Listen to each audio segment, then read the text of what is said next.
All praises to Yahweh Ba'Shem Yahweh Shai, Ba'Shem Makar double honors to the apostles and the elders of Great Millstone, and Shalom to the elect to the nation of Israel. This is going to be a lesson going into how these Edomites don't think that they have to pay for what they did to the Israelites, man, right, for slavery, right? And I'm just going to, this is a video I was watching here that Sky put up, and it's entitled Prince William and Kate in Jamaica, sorrow over slavery is not enough, and they're right about that, right? But what these people want to think that they can, what people want to try and think, and I'm not even sure that that's a quote from them, man. So I'm not quoting and saying that it's them saying it, but I'm saying that sorrow over slavery is not enough, man. And I'm just gonna go through some of these comments and show that these devils, they don't care about what they did, man, because they don't think they're gonna have to pay for it, and they think that how things work in the world is that if you're in charge and you've got the power, then you can decide what judgment you receive for certain crimes, right? That's what they think it is, man. And let me just read some of these comments. Let me read it, man.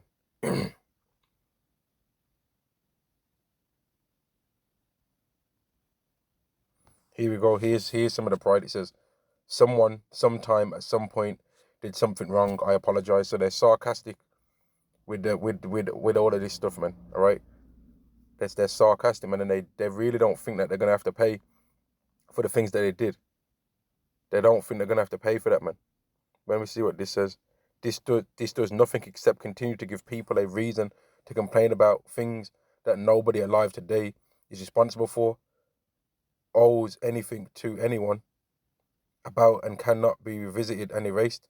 The slave trade of Africans. It's just another person making excuse, trying to make excuses and excuse what Dave did wrong, right? What you'll notice whenever these Edomites are wronged, right? They don't say the same thing when they're wronged, right? When they're wronged, they don't say the same thing. So they're full of shit. Just to use plain speech, they're full of shit, man. All right? Because when they're wronged, you don't see them using these same talking points that they try and use about what they did. Because the only reason why they've got a problem with what happened to the Israelites and us talking about it all the time is because they're the ones that did it. And they want to try and walk around the earth and view themselves as though they're nice people when they're not, though.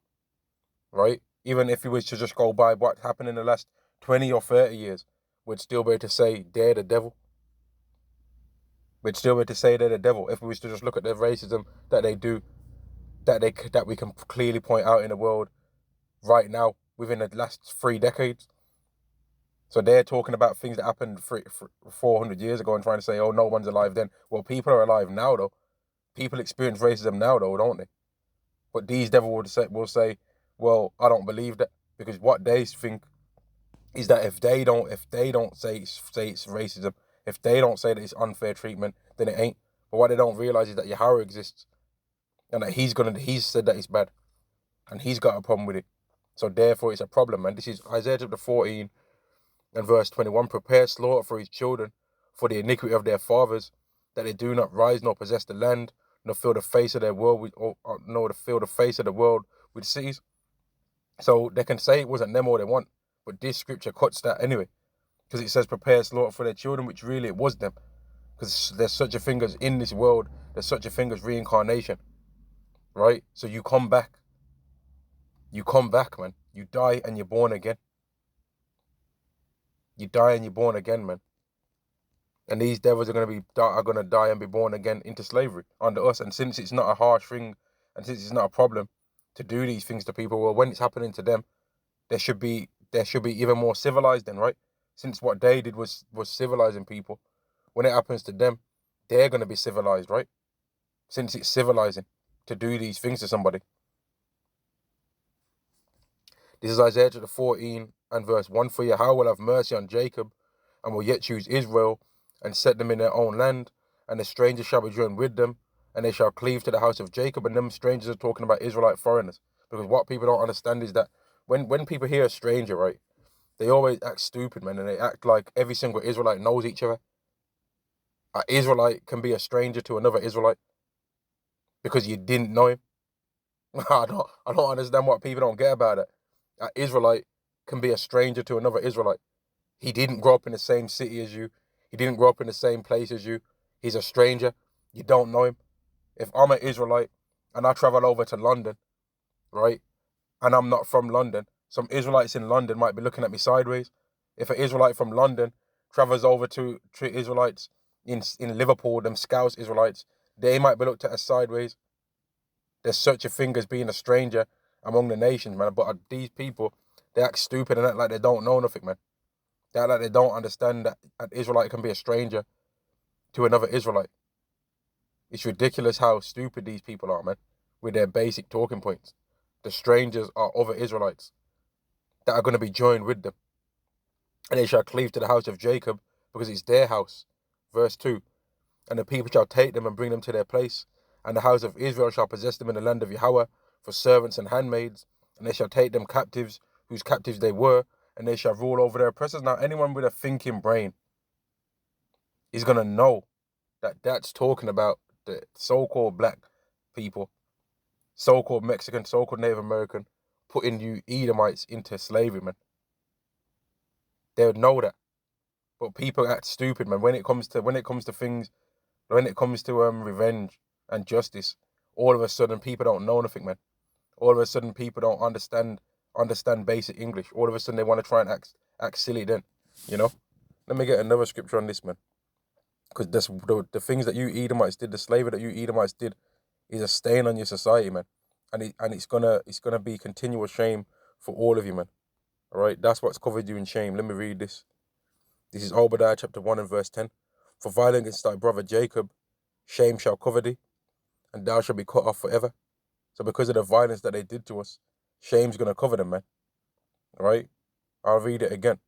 For violence against thy brother Jacob, shame shall cover thee, and thou shalt be cut off forever.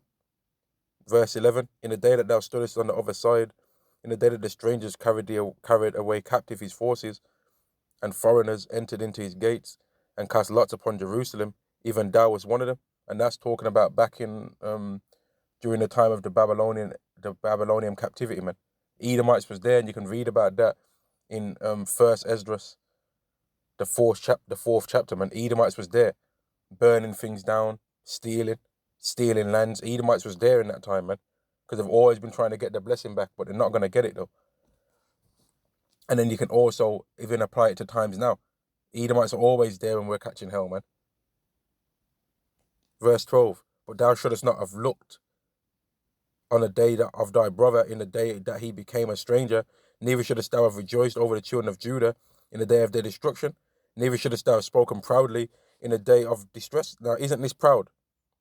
This does nothing except to continue to give people a reason to complain about things that nobody today is responsible for. If something happens to your family, right, and the effects of what happened are still present now, right, then it's a problem, and you can talk about it as much as you want to talk about it, right?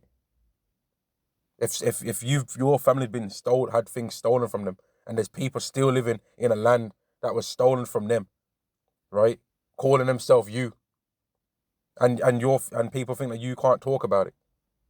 They think we're gonna not talk about what happened. Of course we're gonna talk about it. Of course we're gonna talk about it, man. Here we go. Saying sorry for something that nobody nowadays is responsible for is an utter joke. We live in an age where being a victim is something to aim for, but who's the main people playing the victim anyway? Isn't it you Edomites? Aren't you Edomites crying right now, bawling about what's happening over there in Ukraine? Aren't you Edomites playing the victim right now? Even though you Edomites in Ukraine was trying to think you're going to be joining some NATO, but now you're playing a victim when you antagonize something, right? And now you're getting blown to smithereens. But you're playing the victim over there. You're getting money donated to you over there, though. Are you not? When I'm going into Holland and Barrett, ain't I getting asked if I want to donate some money over to them? Fuck them. That's what I've got to say regarding them. But in that playing the victim, though. But they're hypocrites, man. To be honest with you, they're hypocrites, man. Here we go. It literally had nothing to do with them. Drama over nothing. Yeah, that's what they think. That's what they can say. If we can all say that out of our mouth, right? But listen to this, man. Right? The reason why they're trying to apologize because they know that they're gonna have to pay. And because they're carnal, they're thinking, oh, we're going to have to pay for what our forefathers did. They can see it, man. They can feel it, man. They have nightmares about it, man. You devils. We know for a fact that you devils have nightmares about going into slavery, man. We know that you think about that on an everyday basis, man. That's why when an Israelite is walking up to you, you want to try and test to see what your Edomite hierarchy is in the world. So you're trying to think, I'm not moving out the way. This black bastard, he's going to move out the way from me. And then sometimes when the Israelite might jump into the road because he's a little waste, man. He might jump into the road to get out of your way, right? Or he might not even be paying attention and he might just move out the way, right? But sometimes the Israelite might twist your neck, man. But sometimes when you Edomites call a Israelite an N-word, right? Sometimes you get your ass whooped, man. And that's what makes you realize that actually we can't get away with the same things that we used to. And that's why you're out here trying to cause everyone to not want to be who they really was born as. And you're pushing all this LGBT BS. You're pushing all this madness because you want people to hate themselves, man. You don't want people to think that they are who they are. You want to try and push shit on people so where people are bugged out, man, and people are following some madness, man. But people ain't with that. People are waking up to you devils, man. People are realizing that when something happens to you, you view it differently to when something happens to somebody else. So what happened in Ukraine, right? People are on the news talking about, this is painful for me. I'm seeing people with blonde hair and blue eyes. And you're getting all emotional about it, right? But when it's happening to other people, you don't care. And everyone's paying attention to that, man. And you're going to pay for it, man. This is Sirach chapter 41 and verse 7. The children will complain of an ungodly father because they shall be reproached for his sake. And let me go up a bit. Verse 5. The children of sinners are abominable children, and they that are conversant in the dwelling of the ungodly. The inheritance of sinners' children shall perish, and their posterity shall have a perpetual reproach. So your whole line, all right, the whole line of you Edomites is got a perpetual reproach, man. People don't look at you. People don't like you, man. Right? I know you think people do. No, people like the money that you can make from dealing with you. But as soon as there's a time where they can deal and get the same amount of money or more from not dealing with you, they won't deal with you. Now, I don't understand what you Edomites don't get about that, man. You're not liked. You're not nice. You're not a nice people, man. You hate your Edomite devils, man. But you think that you think that you're good people because you're the one saying whether you're good people or not. Right? Because you're proud as hell. You don't want to hear what nobody else has got to say about you. So you just go based on what you think about yourself. You're flattering yourself in your own eyes, as the scriptures say. And when you commit a crime, you say, well, I think that I should settle what I did as a crime by doing this. You don't think, well, what does God say is going to happen for it? You think, what do you think should happen? But that's your biggest mistake, man. Your pride, man. Your own wickedness. Your own wickedness has blinded you.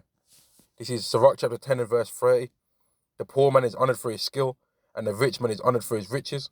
He that is honored in poverty, how much more in riches? And he that is dishonorable in riches, how much more in poverty? And you Edomites are not honorable in your riches that you have right now. So how much more are you going to be hated when you're poor? How much more people are going to spit in your face and crush your soul, man, when you're poor? How much more horrible are people going to look at you when you ain't got, as you like to say about other people, when you ain't got a pot to piss in? How much more people are going to look at you in that day when you ain't got two pence to rub together? You ain't got no cryptos, all your stocks are gone. You can't liquidate your portfolio. You're just there, you, by yourself. Your sword blessing's gone. Everything. What are you going to do then? What are you going to do, man? Apart from cry. Every day. And you know what, man? I was going to say more on this lesson, man, but I'm going to just read this last scripture here, man. Because you Edomites are proud as hell, man. Let me read this. This is Revelation chapter 13 and verse 9. If any man have an ear, let him hear. He that leadeth into captivity shall go into captivity. He that killeth with the sword must be killed with the sword. Here is the patience and the faith of the saints. So that's what we're waiting for, man. That's what we're waiting for as Israelites, to get to see you devils go into slavery, man. That's what we're thinking about every day as people that believe in the scriptures. We're thinking about the day when you devils go into slavery. And I'm going to end the lesson there. All praises to Yahweh, Ba'Shem Yahweh Shai, Ba'Shem Makar Kwadash. Double honors to the apostles and the elders of Great Millstone. And Shalom to the elect to the nation of Israel. Shalom.